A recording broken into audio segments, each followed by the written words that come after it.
Hello বন্ধুরা, আজকে আমার শেষ নাইট ডিউটি। তাড়াতাড়ি করে কাজ করছি বাড়ি যাওয়ার আনন্দে। লাস্ট নাইট ডিউটি মানে নার্সিং স্টাফের মন যে কতটা আনন্দ সেটা কেউ বলে বোঝাতে পারবে না। যতই ভাবি নাইট ডিউটি শেষ হলে এইবারে বাড়ি যাব না, কিন্তু বাবা ফোন করলে মা ফোন করলে যে চলে আয়, তখন আর কি আটকায় আমাকে। বোন আমাকে নিতে চলে এসছে। বোনের সাথে বাড়ি গিয়ে দেখি মা আমার জন্য তালের বড়া নিয়ে বসে আছে। কমপ্লিট, কিন্তু নিয়ে বসে আছে। আমি কখন যাব, আর আমিও তো অপেক্ষায় আছি। শুনেছি মা আমার জন্য তালের বড়া করবে।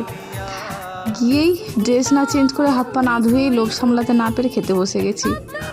যাওয়া মানে মায়ের হাতের রান্নাটা যে কত পছন্দ। এই গরমের মধ্যে কষ্ট হবে, তারপরেও আমি বাড়ি যাব বলে মা পিঠে করতে বসে গেছে।